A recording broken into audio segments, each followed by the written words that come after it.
পাকিস্তানি শাহিওয়াল জাতের লাল রঙের ষাঁড়টি লম্বায় 9.5 ফুট, উচ্চতায় 5.5 ফুট। চেহারা রাজপুত্রের মতো, তাই তার নাম রাখা হয় শাহজাদা। 1 বছর ধরে সম্পূর্ণ দেশীয় পদ্ধতিতে খাবার খাইয়ে লালন পালন করেছেন শরীয়তপুর সদরের ধানুকা এলাকার মাহমুদুল হাসান আবির। আবিরের খামারে পালিত শাহিওয়াল জাতের 24 মনের ষাঁড় শাহজাদা এবার হাটে আসছে। গোপালগঞ্জ থেকে আনা এই বড় ষাঁড়টির দাম হাঁকা হচ্ছে 9 লাখ টাকা। অনেক আশা নিয়ে ভালো দাম পাবার আশায় গরুটিকে বড় করেছেন আবির। ও সম্পূর্ণ ন্যাচারাল খাবার খেয়ে আর কি বড় হয়েছে। ওর পছন্দের খাবার হচ্ছে ঘাস আর সাইলেজ, সাথে গমের ভুসি আর ভুট্টা পছন্দ করে দানাদার হিসেবে।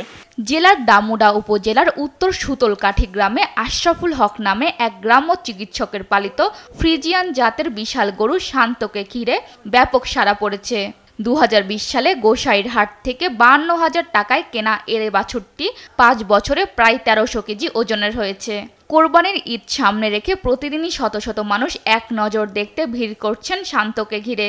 আমার মনে হয় এই শরীয়তপুরে আর কেউ দেখেনি এত বড় একটা গরু, যে প্রায় 32 মনের উপরে এই গরুটি। এরকম গরু আর কখনো দেখিনি, অনেক বড় গরু, একটা দেখে অনেক ভালো লাগছে। এই 60 বছর বয়সে আমি এত বড় গরু কোথাও দেখি নাই, এই প্রথম দেখলাম। গরুটির দাম ধরা হয়েছে 15 লাখ টাকা। তবে মালিক বলছেন দেশের যে কোনো স্থানে পৌঁছে দেওয়ার ব্যবস্থাও থাকবে। নাম রাখছি, এটা অনেক শান্ত শিশু থেকে নাম রাখছি শান্ত। এটা এখন বর্তমানে সবাই আইডিয়া করে যান 32 মনের মতন আছে লাইভবার্ড।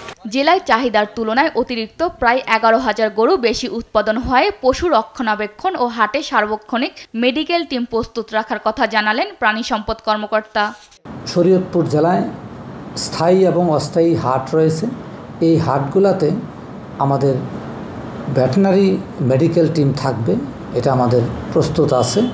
জেলায় মোট 11টি স্থায়ী হাট সহ কোরবানি উপলক্ষে গরুর হাট বসবে অন্তত 35টি। নিউজ ডেস্ক, দেশ টিভি।